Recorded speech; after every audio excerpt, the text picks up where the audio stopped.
So imagine for a second just being surrounded by nothing. Just an empty white expanse for miles and miles. You'd think you're on some distant planet, but you're actually not. This place is known as the Bonneville Salt Flats, and there's nothing else like it in the entire United States. The Bonneville Salt Flats are one of the most unique landforms on the planet. Spanning about 12 miles long and 5 miles wide, these are the largest salt flats in the United States. When you walk here, you often feel like you're exploring the surface of another planet, or maybe dreaming about some kind of fantasy world in the far reaches of your imagination. This sometimes has you questioning your sanity because of just the sheer amount of space involved. Like you feel like this place is simply not supposed to exist. It's almost like you're dreaming. I don't know what it's like to be on another planet, but I would imagine that it would be something like this, possibly. Wow, this is cool. I don't know what this is, but it's interesting. Now, from what I've heard, nothing can live here, so I don't think this is some kind of insect or anything. It's just too salty. No idea what this could be. Let me know if anyone has any ideas in the chat.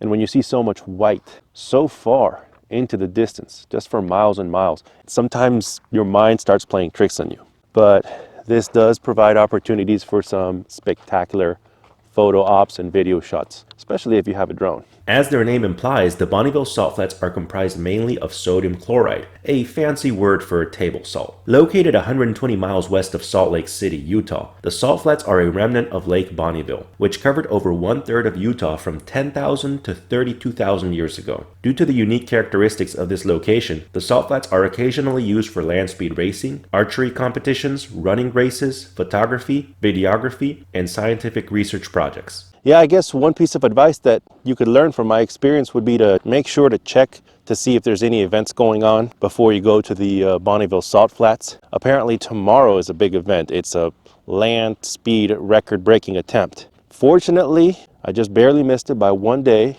but definitely don't take your chances. Check before you come to see if there's any events. But this is all still in the main Salt Flats area where all the tourists go. I'm going to be off-roading into the deeper, harder to reach sections of these salt flats. We're going to be away from all the action, away from all the crowds, and we're going to experience this place in its full raw beauty.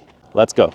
All right, so after exploring the main, more popular area of the salt flats, we're going to go down Silver Island Road, I think it is. And at one point in this road, we're going to have a chance to veer off the road and go onto the other section of the salt flats. According to Google Maps, there are 2 salt flats. I don't know if they're both considered part of the Bonneville Salt Flats, but there's these other salt flats that are more or less just as big as the popular salt flats down south. So we're going to go off-roading deep into this more isolated section of the salt flats to see if it's really as white and as pristine as it seems to be on Google Maps. You're just so close to the mountains on this dirt road. It's incredible. And it's quite isolated. So far, I haven't seen any other people driving down the road at the moment.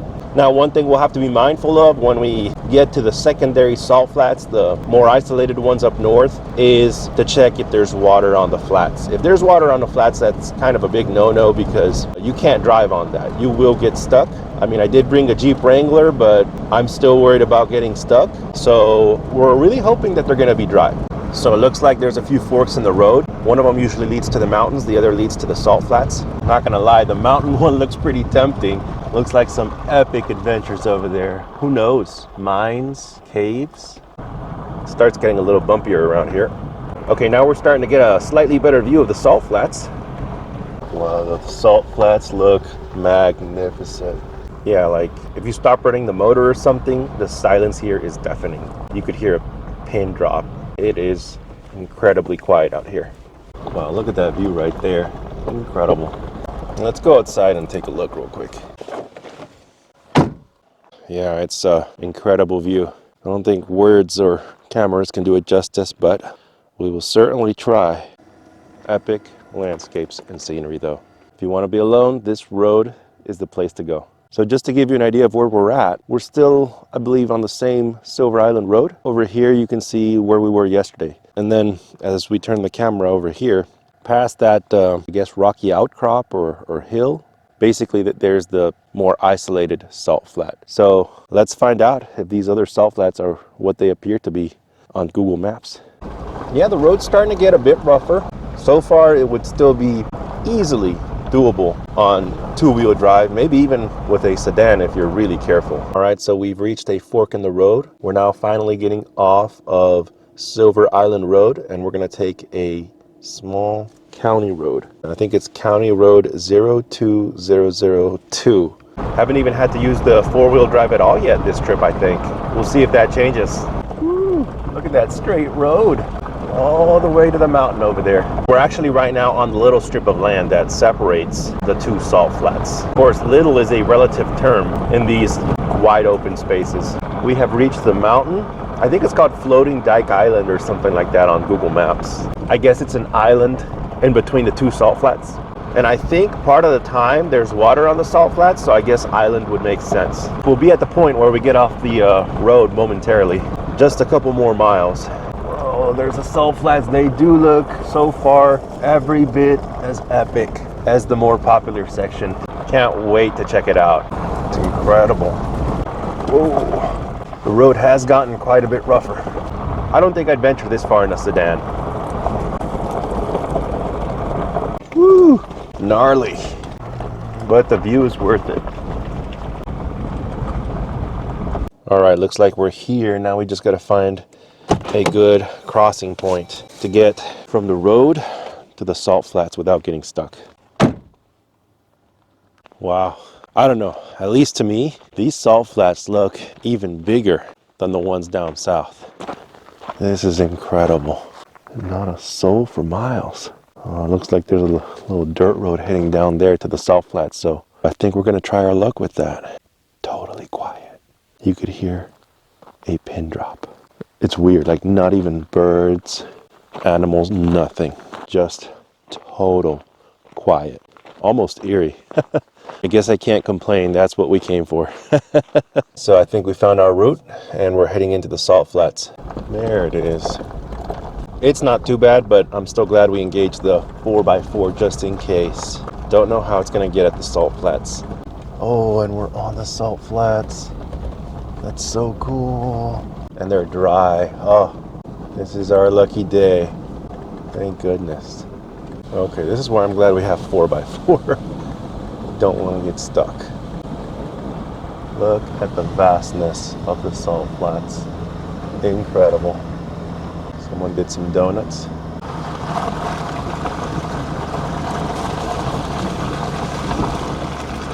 And we don't want to get stuck here though. Okay, they're wet. Abort, abort, abort, abort.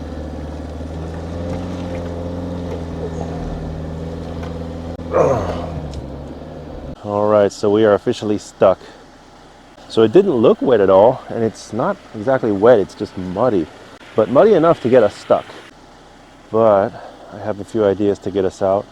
So let's see if we can find some stuff to give us some traction and finally get out.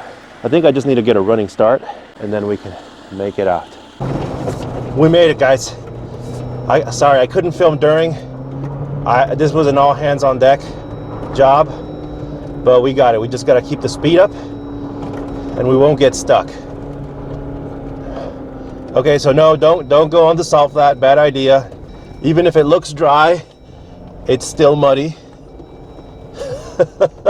I don't know if the other guy was doing donuts from those marks or maybe they were just trying to get out. But no, don't do it. Wow, that's a relief. We are out. Okay, so no driving. We're just gonna walk on the salt flats and maybe do some drone flying. Okay, so plan B, we're gonna walk it, not drive it. So if you come this way, at your own risk, of course, don't make the same mistake I did. Don't let the salt flats fool you. They look totally dry, but they're not. They're muddy, so don't even try it. I don't know who's gonna rescue you way out here. Looks like I'm not the first or the last to get stuck here. Look at these guys. Looks like they got pretty stuck and they ended up using signposts or markers or something. They must have walked them over from the road because there's definitely none of those in the salt flats. They got pretty stuck. Look at this. Probably worse than me. This is incredible. The space, miles and miles of salt, and not another soul here for miles. Wow. Well, I was looking for something incredible, and this place did not disappoint. It is amazing. You could hear a pin drop, no crowds in sight, and I would say these salt flats are even prettier than the popular ones, and definitely much, much bigger. This is amazing. Just miles and miles of nothing. It's almost like you're dreaming or something. You get the feeling you could walk for miles out here and still not find anything. Just endless miles of salt. It's incredible. After hiking into the depths of the isolated, endless salt flats, I find something straight out of a movie. A seemingly random fence stretching for miles and miles, right in the middle of the salt flats. So apparently after some hiking, you do eventually reach a fence with a gate. So I guess that's why nobody comes here and it's so isolated and everything. Let's see why. Oh, well, that explains it. U.S. Air Force bombing and gunnery range, aerial bombing, live ammunition, keep out warning. Okay, so I guess this is as far as we walk.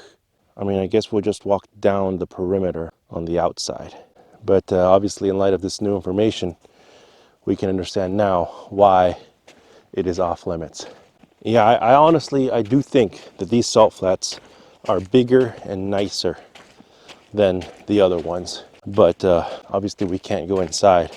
I think maybe if you were to go to the very center of these salt flats, then it would be a surreal photo op. Minus the bombs, of course, falling on you. But other than that, you would have that much more distance around you of just nothing but white salt. So if you do come here, definitely do not enter into any restricted areas. Well, I would call this mission a success. This place did not disappoint. Even the non-restricted parts of this salt flat are spectacular. They completely beat the more popular area. You got no tourists here, not a soul for miles. They're bigger, better, prettier. Anyway, this was quite an epic journey. Thanks a lot for coming along with me on it. And if you enjoyed my video, please hit that like and subscribe button. And hopefully, I'll see you on my next adventure.